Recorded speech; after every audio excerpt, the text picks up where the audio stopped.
What is going on, everybody? Welcome to the Style of Gaming. If you're like me, you just picked up We Happy Few, and I figured it would be good for me to give you some quick tips to start this game, as it would have definitely benefited me in the beginning. So let's go ahead and get into some of these. If you're like me, the main campaign is definitely not my first priority when I start any new game.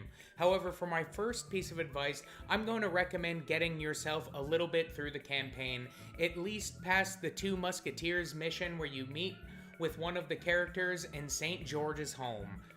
I don't want to give away too many spoilers into the game, but it's going to definitely help you get quite a few quest materials and items that are going to help you in your side questing and the game in the long run. It's going to help with your nonconformity, and it's just going to help you get some objects that are going to make your foraging and looting a lot more effective and time-worthy. Early game foraging is essential to playing We Happy Few. As you explore the outskirts of Wellington Wells, you'll find a wide variety of flora that you can forage and loot, which will be used for a numerous set of crafting materials. But one of the most important pieces of early game flora that you should be looting for is the Gilead petal. The Gilead petal is an essential crafting component used to craft healing gel, and later on used to craft the higher levels of healing gel.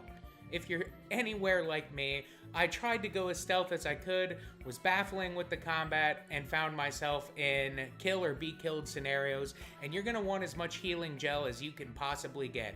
One of the main settings in We Happy Few is based upon conformity.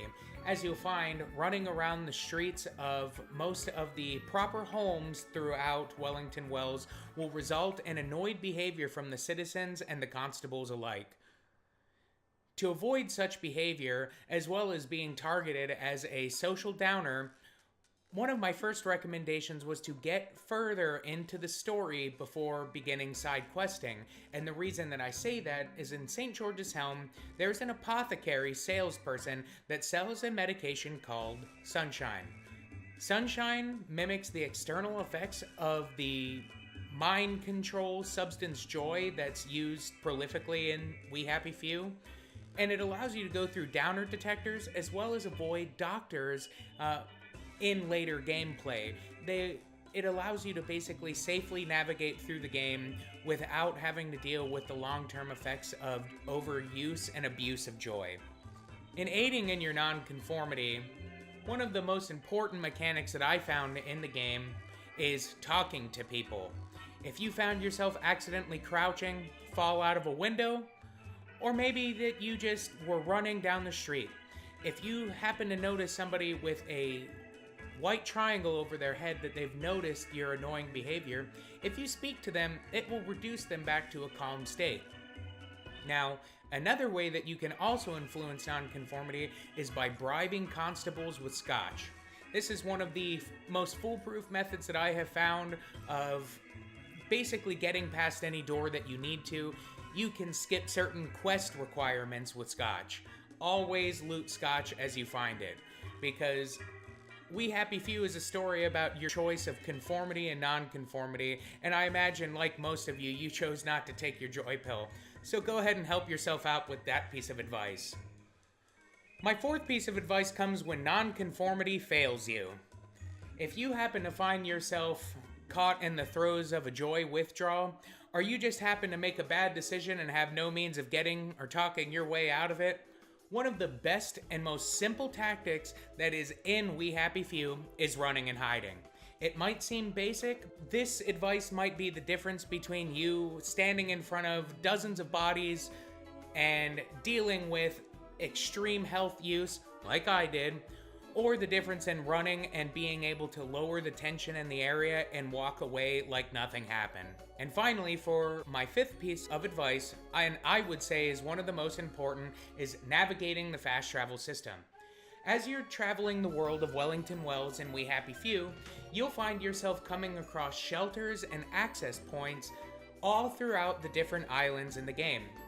And you might also be finding yourself opening some of those shelters and hatches and not being able to access them through the direct way that the fast travel system provides you. When you're going through your mini list, it will show some places unknown and then show some locations that you've discovered listed 1 through 2, but it won't show you all of the hatches that you've discovered. That is because there is a major flaw in the way that the fast travel system was designed, or at least the information to help you fast travel. If you open up your menu, all you have to do is go to a hatch that you have discovered. It will be listed in blue rather than yellow on the icon. You click on that blue-yellow and you hit either the square or the X button respectively. That will give you the option to fast travel, even though it does not tell you on the bottom of the menu that can fast travel.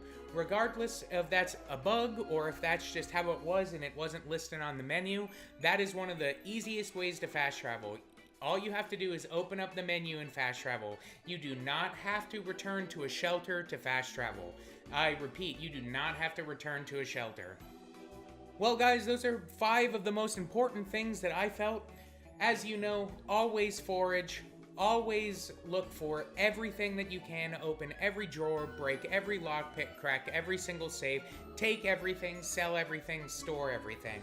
This is a game about survival and foraging, and you have to do everything that you can to make sure that you aren't caught not conforming to the system of We Happy Few.